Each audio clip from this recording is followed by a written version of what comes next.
Kalau kita kegedean gaya, biaya juga lebih gede.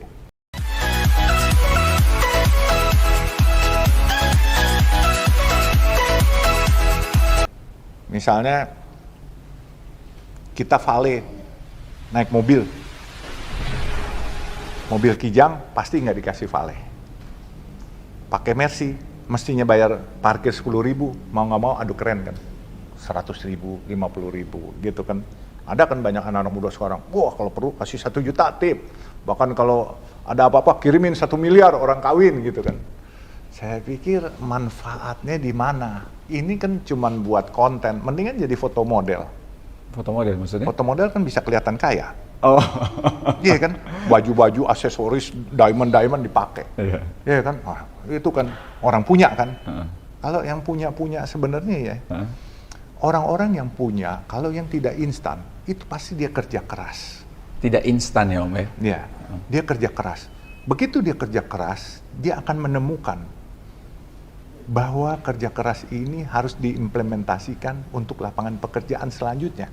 Karena dia kepengen membangun usahanya sustain, tidak mati sampai di situ. Berkembang. Sehingga orang-orang, kalau banyak kita lihat orang-orang kaya, kita nggak boleh antipati dulu. Kalau kita antipati, kita salah. Karena apa? Orang kaya bisa memperkerjakan ratusan ribu orang. Terus kita mengaku kita orang yang beragama, beriman, kita nggak kaya, kita nggak memperkerjakan 1 orang pun. Terus kita iri sama dia, nggak boleh. Dia lebih bermanfaat buat orang banyak. Iya kan? Kalau dia bilang, oh bosnya bukan muslim, tapi bagaimana fasilitasnya di sana? Kalau di tempat kerjanya, ada dia bikinin masjid, terus dibikinin undian haji. Nggak boleh begitu. Iya kan? Jadi kita harus benar-benar melihatnya orang itu bermanfaat. Bermanfaat ya. Saya kagum dengan konglomerat, banyak konglomerat yang bersahaja. Ya, kita lihat diantaranya Salim Group. Itu dia pabriknya bukan hanya di Indonesia, pabrik Indomie. Di dunia iya. Arab, Timur Tengah semua ada. Berapa juta orang ikut kerja sama dia. Dan kebanyakan saudara-saudara kita yang muslim yang kerja. Ya kan? Nah makanya kalau jadi orang Islam bisa kaya juga alhamdulillah. Kalau nggak bisa kaya jangan iri sama orang kaya. Kita harus belajar untuk kaya, nggak boleh iri. Iri untuk kebaikan boleh. Iri untuk kebaikan ya. Iri untuk kebaikan. Tapi kalau iri terus marah-marah, cuman bilang wah ini kaya, ntar bilang ada yang kayanya pakai babi ngepet apa segala macam. Itu cuma iri yang nggak berdasar. Kita harus kerja. Kalau mau kaya kita harus kerja. Kerja itu ada kerja keras. Plus kerja cerdas. Kalau kerja keras, adik-adik misalnya kerja keras, cuman kerja 1 tambah 1 sama dengan 2. Kalau kerja cerdas, 1 tambah 1 harus jadi 11. Itu. Nah itu cerdas bahwa hari ini kita mimpi kita kerja sama orang. Tapi besok kita harus jadi mempekerjakan orang. Itu baru cerdas. Kalau kerja keras doang, nggak cerdas, ya jadi pekerja. Jadi pekerja aja udah. Jadi pekerja aja. Nah ingat tuh, denger tuh ya. Besok-besok lo harus punya podcast sendiri. Iya, lebih baik daripada gini sesungguhnya. Tapi kita lihat ya, kenapa juga anak-anak sekarang demen melihat sesuatu yang glamor-glamor. Gimana dari pandangan Om gimana? Iya, karena didukung juga. Ini kan sebenarnya korban iklan aja nih semuanya. Korban iklan. Jadi kita lihat, saya kemarin waktu lihat Crazy Rich itu, saya bilang, ih hebat amat anak sekarang ya. Umur 20 tahun kekayaannya udah luar biasa. Terus dia bilang, wih jam 7 miliar, murah banget katanya merek ini. Nah, saya pakai jam. Lihat aja, merek saya. Ini kan. Seiko. Muternya sama nggak? Muternya sama nggak? Muternya sama. Saya jam digital ini. Ini Garmin. Masih aman lah kan. Masih aman. Masih bagusan itu. Jam olahraga. Iya jam olahraga. Nah sekarang gini, saya punya teman beli jam 30 miliar. 30 miliar? 30 miliar.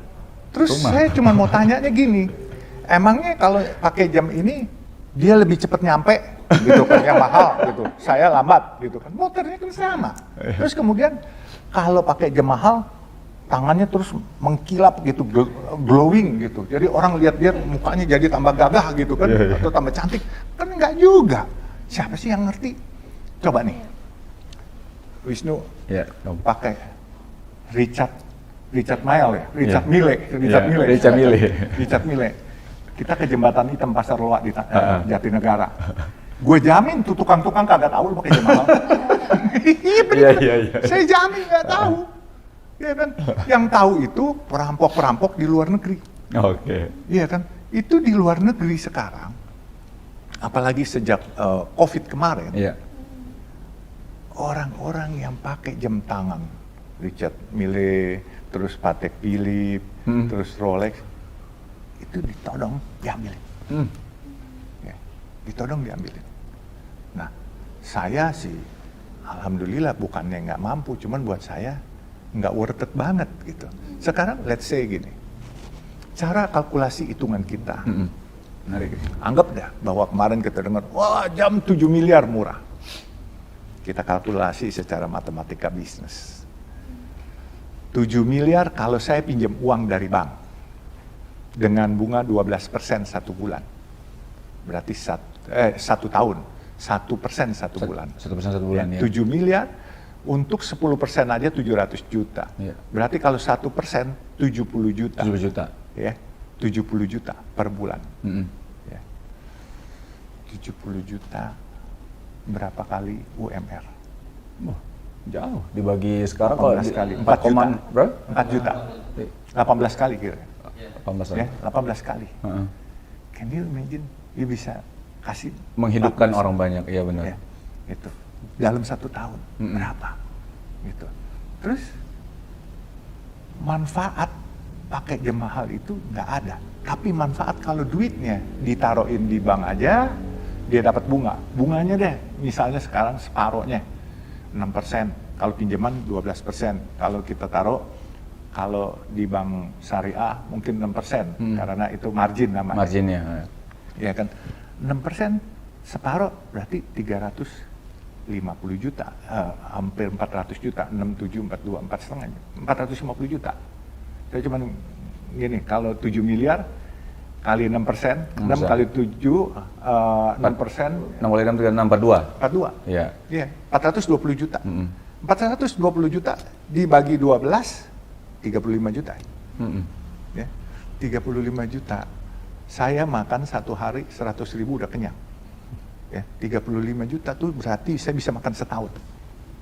Nah, ini yang kadangkala lupa. Sah-sah saja kalau ada uang pakai barang mewah, sah. Sah ya. Ya, sah itu pasti sah. Nggak apa-apa. Tapi bukan buat dipertontonkan dan dibuat pakai buat ngapusin orang. Ngapusin tuh bohongin orang. Oh, bohongin orang. Iya, itu jangan dipakai buat bohongin orang. Dan saya menyesal sekali bahwa ya kemarin ini kita harap generasi muda itu hebat-hebat. Walaupun ada yang salah, saya berharap waktu itu mereka kalau menjelang bertambahnya umur pasti lebih wise. Nggak taunya itikat baiknya memang nggak ada, itikatnya nipu. Mereka membuat satu game, ya kan, atau membuat satu usaha yang mana yang dikerjain, yang ditipu pembantu rumah tangga, terus kuli-kuli bangunan. Ya ini banyak yang ngadu semua sama saya. Terus pedagang Starbucks keliling. Itu semua kesian, miris mereka. Ada yang habis 5 juta. 5 juta itu buat mereka meaningful. Itu buat hidup 2 bulan bisa di kampung itu. Jadi mereka tega-teganya. Ya saya pikir kita lihat aja. Ini sebenarnya kekurangannya bukan hanya pemerintah, tapi kita swasta terlalu terpana melihat sesuatu yang instan. Ya.